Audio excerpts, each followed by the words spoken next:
Hey everyone, so this is our final vlog for this ET 730, I believe this is.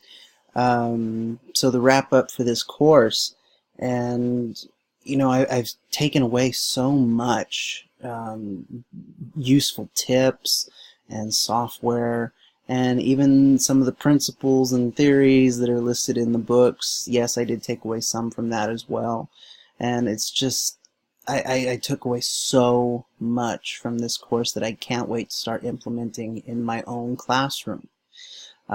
Starting with, going into YouTube and posting videos. I mean, that may seem very basic, and, you should already be able to do that type of stuff, but for someone that, I never really could think of what do I have to say? What would I put on the internet that people would want to listen to or even subscribe to? But these classes have taken the opportunity to open you up to getting your opinion out there and getting your views on different topics, and just launching it into a public forum where people can opt in to listen, and if they don't like it, they can exit it out and move on to the next video. So at least it gives you the opportunity to have a voice and be heard. So that's the basis of YouTube. But then we take it a step further and add the annotations and add those little cards around the different parts of the screen, and connect to other videos and other ideas, and it can be a launching point and serve to get you from, well, this is what I think here, and let's go, and this guy here says something very similar, and then this guy over here says something completely opposite. And here's my view, here's their view, here's their view. And it opens it up to, yes, this is more of a balanced discussion, and it's not one-sided. It's well thought out. It's kind of like a persuasive essay. That the best persuasive essays are not just about the one opinion, but that you acknowledge the other side of it, and then you tackle them. But that you acknowledge their side of the argument, that you understand it, but here's where my idea and my theory fits in better, and it makes more sense. And so it makes it more well-rounded discussion. So that would be a great opportunity for students who are in the persuasive essay modules of their classes, what grades they're in. But then we took it a step further, and we jumped into augmented reality, and that's just going from YouTube videos to augmented reality. Seems like a really sci-fi type step, moving towards the Star Trek stuff of seeing things in front of you on a digital screen that aren't really there, and animations and helpful tools to visualize things that are not easily visualable, like the inside of a human heart. Well, that's not always something that you can really see unless you cut out a human heart and you cut it open and say, here it is. But with the augmented reality, you're able to pick the pieces that you want to see. I want to see the ventricle. I want to see the electrical current. I want to see the chambers pumping and opening and closing and all those things. And you can filter through what's being shown and what you don't want to see and what you want to focus on. So it's a fantastic opportunity for students, nothing that's ever been seen in education before, and hopefully something we can add to as time goes on. We don't just let it sit. That's the great thing about technology, is things don't sit and get stale for very long before they're revolutionized and re-revolutionized, and they evolve into greater products. So just moving through that, looking at the principles, granted, some of them seem, they seem straightforward, and they seem like, well, duh, that makes sense.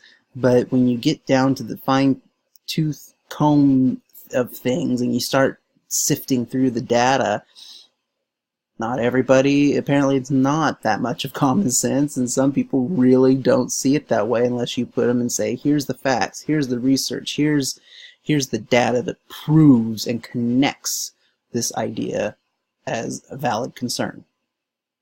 So, like tonight, I was sitting through a PowerPoint presentation, and everything that we kind of learned through this course about what not to do with PowerPoint presentations, this presenter did. So it kind of loops us back to the whole idea of common sense isn't always common sense to some people. It's more of a bolt out of the blue, coming through, and it's like, wow, that I've never really thought about that.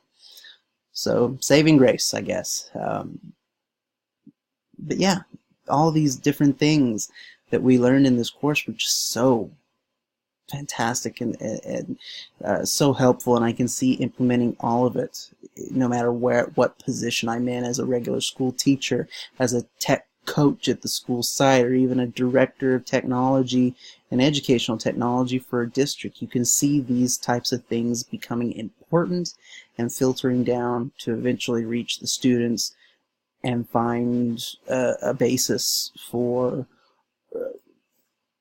what it's meant for. It's ultimately, this is meant for the student.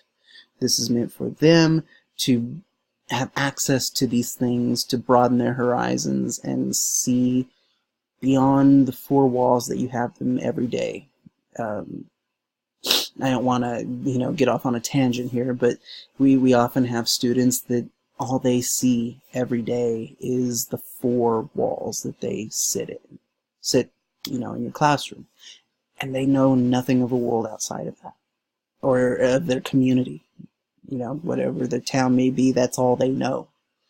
And share a very quick story. It has nothing to do with this course, but this is my little story. When I was first year teacher, I did a field trip, and we went to. I got us invited to Apple's headquarters up in Cupertino. And we got to go step on their campus there and work with the products. And these kids, they were amazed by seeing the freeway and seeing the 99. And we hadn't even gotten out of Selma, and this had just blown their minds already. So when you think of these different technologies, and well, that's not a big deal. They won't get anything out of it. In reality, they probably will. Don't take things for granted. That's another thing that I kind of gotten out of this course.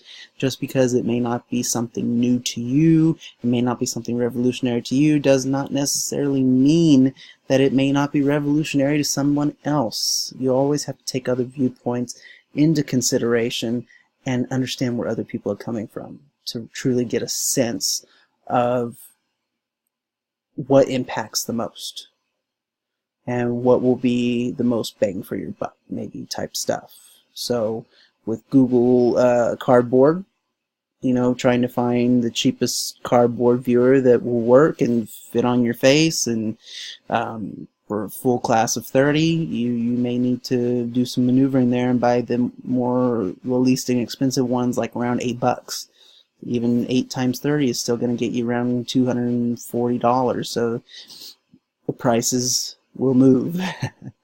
So I'm terribly getting off on a rant here that's got nothing to do with this course.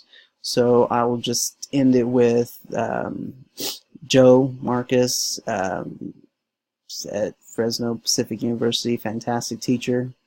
I really enjoyed being in your course. I hope I get to be in your course again. If not, maybe see you in some professional development manner, maybe at a Q conference or something. Yeah, thank you for the past 8 weeks.